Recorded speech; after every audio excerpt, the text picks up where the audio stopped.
Good morning, everyone. This is Mike Green. I'm with RAM Software Systems. Welcome to our executive leadership panel. Later on in our panel discussion, we'll be joined by Lowell Bodell from Certitude Security. As we get started, let's just move on to the next slide here. This top line here that you see was part of a marketing piece that we sent out in January to our customers and to our prospects. It was 2019 was unbelievably a great year. We were talking to people in December. They said, man, we are just booked solid. We just don't have time to talk to you right now. Call me after the first of the year. Call back in January. Hey, we're still getting caught up from December. Let's do this at the end of the quarter. Thought that was a great idea. We've got our marketing set up. We've got our budget set up for 2020. Everything is great. And then March came. And all of a sudden, factory orders dropped by 18% in April. Factory orders, dropped by about 15% in March. In April, 18% of the factory production went down, and the PMI, which is the Purchasing Managers Association, you could see their dramatic drop in orders. The good news is Goldman Sachs reopening scale showed that there was beginning to be an uptake in that reopening. And that's a number of factors related to stay at home versus going back to normal. So there is some hope that this will, this too will pass, but none of us saw this coming. There was a PricewaterhouseCoopers study done in April with 313 CFOs. And they asked them, what are the top 3 things that are going to be the impact as we reopen the economy? And as you can see there, there are a number of, I picked out 4, the top 4. There was a large number were on the financial visibility problem, that there was going to be reduced financial impact, major financial impact. Also, worker productivity, people were working from home, and so that was going to be a problem, and they're not going to have the productivity they would have if they were all in the office. Supply chain stability is another problem. A number of small manufacturers may not make it. In fact, there is already some disruption in the supply chain. So if you can't get the materials you need to build your product, you can't sell to your customers. And the other one is that there's just getting enough information to be able to make decisions. So when we take a look at worker productivity, and you take everybody and you send them home, there's a real problem. We talked to a number of our customers and a number of other contacts as we're going through and trying to figure out what's going on as well. And the key here was to keep the people who were actually on the floor safe. So people who could work from home were working from home. People that they needed to work in the plant were working in the plant. We called one company, and sure enough, they've got safe distancing for all the people in the plant, but all those people that can be in the office, other than that, are gone. Our son works for Intel out in Portland. He's a manager, PhD physicist, and he's working from home with his team. They're doing everything they can to make sure that the people in the fab are not exposed to the virus so that they can continue to work. And so the worker bees who actually make the plants and make the products that we sell are being protected, but all the others are beginning to work from home. And that's great if you've got the technology already available to you. And most manufacturers in the mid-market have some of that, but it isn't necessarily easy for them to send people home and then connect back to the business applications back at the home office if they're not on the internet. And we'll be talking about that in a little bit. So Gartner had a study about prioritizing area. And I love this slide because it really shows three different areas. The first one is on readiness to respond. And that one is really, oh my God, what just happened to us? Everybody is home. We're scrambling. We're trying to decide, hey, our budgets and our forecasts just went out the window. And in fact, we've got no money coming in. How are we going to make this work? So you spend a lot of time looking at your finances, trying to decide, what am I going to do next? Am I going to get paid for the outstanding invoices that I have? Or my vendors going to, give me some relief that I can pay them? And so you've got a lot of things going on. And then there were a couple of government grants programs that were available. There were the first one went quickly, and so a lot of the large banks didn't know what to expect, and so there was a second round, and I know that we applied in the first round, didn't get anything. The second round, we were able to work with a smaller bank and were able to get some funds. So that was a major deal, and so not a whole lot of stuff was done other than just trying to figure out how am I going to survive. And that was done for a lot of different companies. The next stage is how, we're in the recovery stage. So now what do we do now? And so we've talked to a number of different customers, and a number of customers or prospects. Life is different. We talked to a company just outside of Houston that makes boats. They were going gangbusters. Why? Because their theory is that the people who were going to go to Europe or some other major vacation couldn't go because of the virus. So they bought a boat so they could go play at the lake. And they were selling boats like crazy. We talked to another company. They made a number of different products, but one of which was those plastic face masks that you see that doctors wear, or nurses and other folks who are in that environment, wearing those big, long plastic masks in front of their face. That was one of their products. So they automatically took that line and made that a major production, and all the other stuff kind of went by the wayside, and they were doing fine. We had another company, and again, they did the same thing.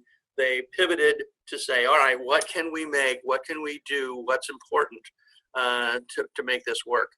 And again, they changed their product line. They shut down. We had talked to one company. They shut down one of their manufacturing plants and retooled the second manufacturing plants to make PPEs, and they were being successful in doing that.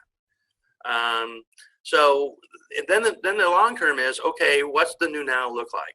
So now we're starting again with new budgets, new projections, and how are we going to get there? One of the issues is that the supply chain is going to be a real problem. There are going to be a number of companies who are not going to make it.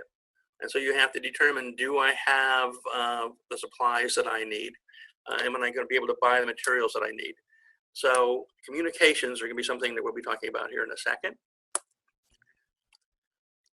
So leveraging technology to stay focused. This is the big thing, and I really think that when this is all over, we're going to see a lot more people move into the cloud.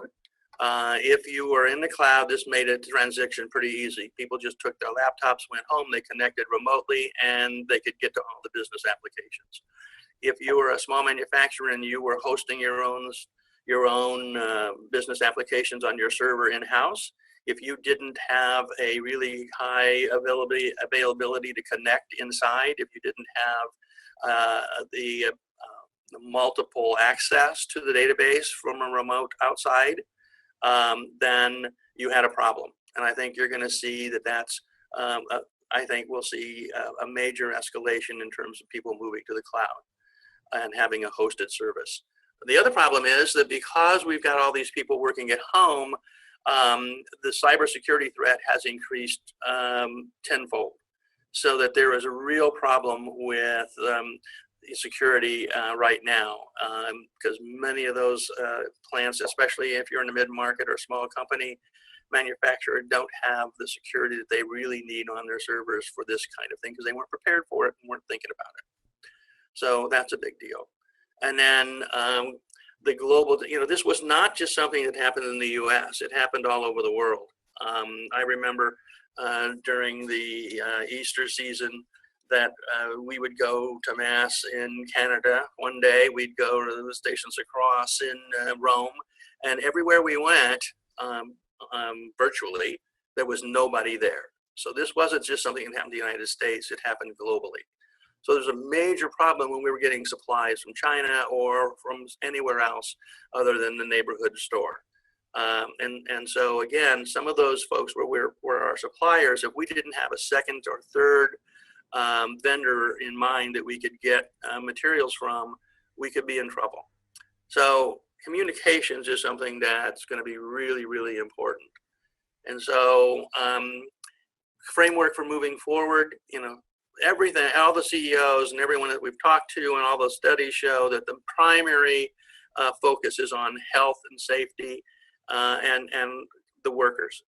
We've already have a number of people who are laid off, but more importantly, we've got to keep the people in the plant who are working day in and day out and building the products and materials that we sell to our customers are there and able to make that happen. We've seen like the meat packing plants where they've had to shut down because there was someone was sick with a virus in the meat packing plant. And so all of a sudden there was a concern about the meat supply in the country. And for those of us who are meat eaters, that's a big deal. Then there was how are we going to manage our cash? We've talked to one company and, their customers want to, have them defer their payments for 90 to 180 days. And yet their suppliers want money up front for the materials they need.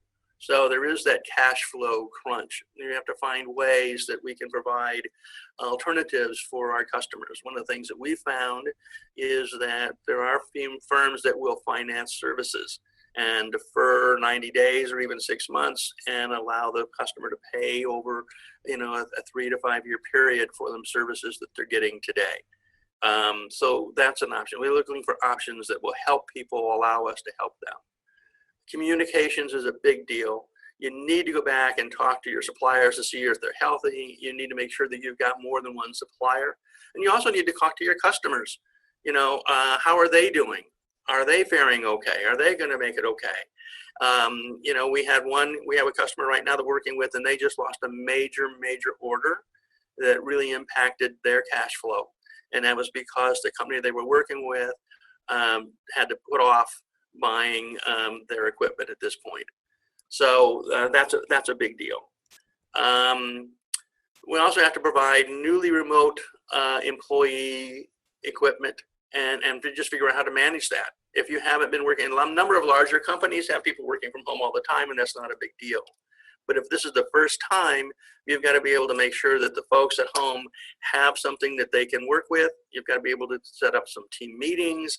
There's a whole bunch of stuff that has to happen if I'm going to continue to work at home, but I have to be able to communicate with the others in the office or in my company. So that's and that's a challenge for some folks, especially if you just haven't had that in the past. And then the forecasts are out the window. You have to figure out, okay, what's reasonable, what's got to happen, what do people have to buy? That's kind of like we're doing the same thing. If I don't need something now, I'll put it off until later. And then set some reasonable expectations for sales so that you can actually look for how you think you're going to make it through. And then think short term, not long term. We talked about that. We talked about accessing government programs and then doing some what if I change this and look at my product mix.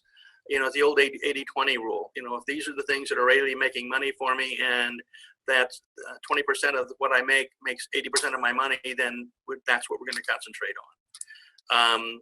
Leverage technology. And this is really, really huge. Technology is the thing that's getting us through this mess right now. For those companies that are able to do it well, they're going to be great. Those people who can't do it well, I'm afraid, are not going to survive.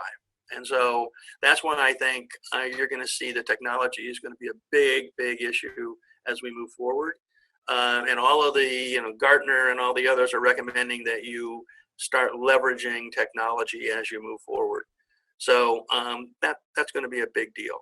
And I think so that's a great opportunity for people who are in that business and hosting or setting up and helping people get into that environment. And then again, check the viability of your supply chain. And we already talked about what's going on with your customers. By the way, if you have any questions, please be free to use the chat, and at the end of the time, we will have a question and answer and discussion. If you've got anything you'd like to share, we'd love to see what your experiences are as well. So these are the things that, and I have this list out here to identify what I used in terms of researching besides the kind of things that we've done already internally, talking to our customers. The last time there was a recession, we had a company that made boats. They made boats for the military. They made boats for the fire department. They made boats for the police department. So they could put a water cannon on a boat, or they could put a cannon on a boat. But when the recession came and the federal government cut down spending in the military, and all the cities and the counties no longer had funds, discretionary funds, then that company, after 50 years, decided to shut down. They figured it was going to take them over a year or more to recover, and they just didn't want to bleed the cash. They had the money, but they decided that they weren't going to spend it. They were going to use that for something else. The sister company, however, made boats for fishermen, and that company went gangbusters. They would continue to work well. So that's the same kind of thing that we're looking at now. What can we do, and what kind of services are people going to need that we can provide that they will spend the funds for because they need to. And so that takes care of my part of this. One of the things that a number of CEOs have talked about was how long is this going to take before we move on? And many of them, over 70%, say it's going to be to the end of this year, some going into 2021 before we're actually back to normal, the new normal, whatever that is. All right. So one of the other things that we talked about is that cybersecurity was really important, especially now more than ever, because of the number of people who are working remotely and that haven't done that before. So it's very easy for hackers to get into this environment and do havoc. And we've already, in the last, I would say 6 months, seen a city with this virus, or not the virus, but with the ransom virus. We've had 2 customers who've had that. One customer was down for a week, another customer was down for over 3 weeks. So, so cybersecurity is something that's real, and it is something that's very important. So with that, I'd like to turn over the next part of the session to Lowell, and we'll let him continue with what's going on and the services they provide. Lowell, your turn. Very good. Thank you, Mike. So in a quick snapshot from the prior slide is you see all this hacking activity going and occurring as remote work increases. And the fundamental reason for that is access and identity controls are lacking for those remote workers. So that is the core of that issue. So if we can continue on with the prior slide, yes. So transformations, as Mike alluded to, transformation of the supply chain is being accelerated by COVID-19. This has impacted everyone throughout the world, and the ramifications will be long lasting, and some of the changes as a result of this will be forever. It will be the new norm. We see significant efforts of reshoring and renationalizing efforts that are accelerating, and that's not just within the United States, but across various countries are looking at reshoring initiatives. So it's not just a United States thing, but it's a China thing, it's an India thing, it's a Germany thing that's going on, where they're looking to reduce risk within their supply chains. Manufacturers, suppliers, vendors are really at risk of failing to capture the full life cycle and range of these third-party relationships. There's inherent with any change is the risk of change, there's the expense of change, and if you make some miscalculated decisions, your cost of change is going to be significantly higher, as well as the disruption to your business. And what, as Mike alluded to earlier in another slide, digital initiatives to support remote working and smart manufacturing are being accelerated. The move to the cloud has gone from what's going to occur gradually over the coming 3 years to something that has a massive scale adoption over a period of months. And so that cloud adoption is once again creating exposure to a lot of risk for many organizations that are still not prepared. Next slide, please, Mike. The visibility challenges, and this is a nice little segue to the prior slide. 41% of manufacturing companies are experiencing disruption through mobile web-based applications. So as these companies are moving to the cloud and moving off-prem, there is more exposure to these applications and these systems being at risk of breach and data exploitation, which leads to business disruption and loss. The problem with visibility is most of the danger lies in the fact of what you don't know that can hurt you. 78% of manufacturing organizations suffered a hack. As Mike alluded to, the predominance of ransomware is well reported. That is one of the most significant causes of business disruption throughout the manufacturing industry.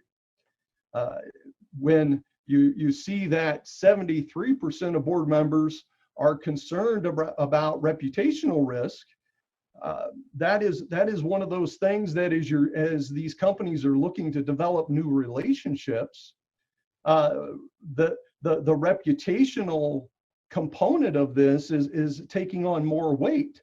So they're not just randomly selecting new partners and suppliers and vendors, but there's more consideration going to how are you going to potentially impact not only our supply chain, but how are you going to impact our reputation? 49% of companies during this COVID outbreak had a continuity plan. That means a little more than half did not. And as Mike exhibited in the Gartner slide, there was a big reactionary period. There was a massive reaction. Why? Many companies weren't prepared for this. And guess what? Today, many companies still aren't ready with a continuity plan. But that's going to be something that's on the board members' radar moving forward in the coming months as recovery efforts continue to improve.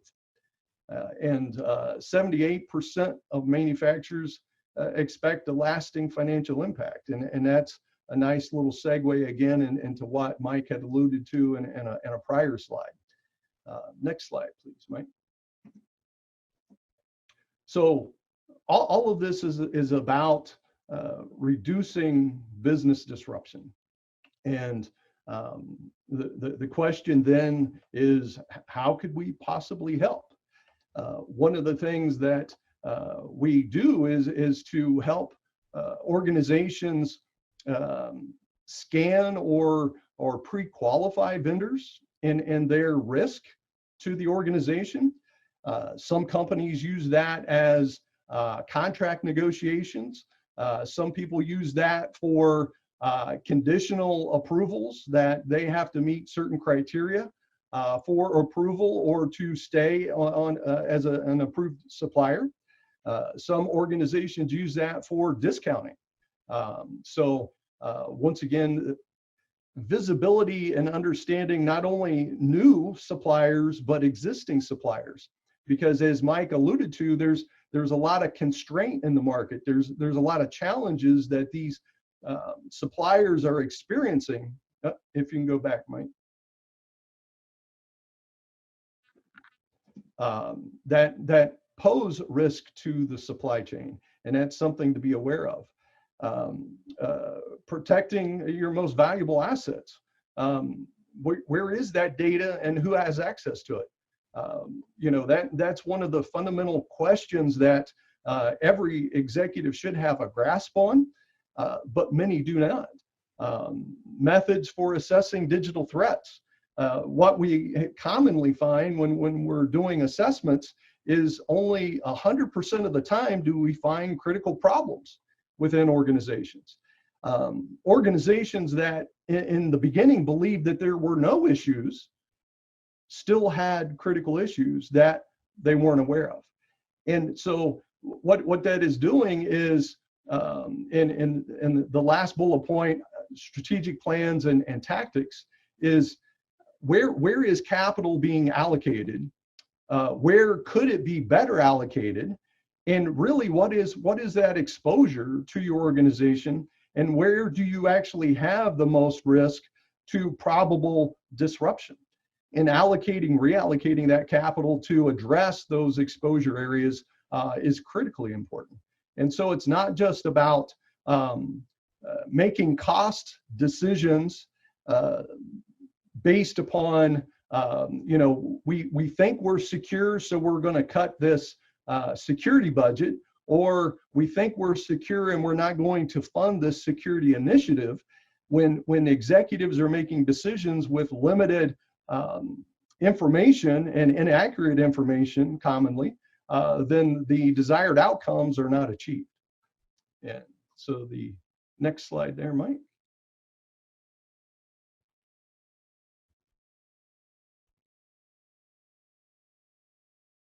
Yep. Down. So these are some of the sources we used for some of the data that we cited. Verizon, Beasley. Another interesting thing that's going on in the insurance market is, due to the prevalence of business disruption being caused by outsourced IT providers and MSPs that are supporting these manufacturing companies, many insurance companies are one, leaving the cyber insurance market. Number two is some insurance companies are refusing to insure manufacturers that are using an MSP because of the risk. And that is why, when in the prior slide, you see so many companies that are having breaches and having business disruption, is because these outsourced providers are providing services, telling these business owners that they're secure and they're protected, and they're really not. And so that kind of begs the question, why are these executives believing this without data to substantiate the claims? Doesn't really make sense. The risk report from Resilience 360, the coronavirus crisis from Industry Week, and the NAM Corona Survey were some of the data sources cited today. So next slide, Mike. And so this is our contact information for Mike and I. And before we get into the Q&A session, you know, we're delighted to receive your vote of confidence to join us today. We hope you found this information to not be of disappointment to you.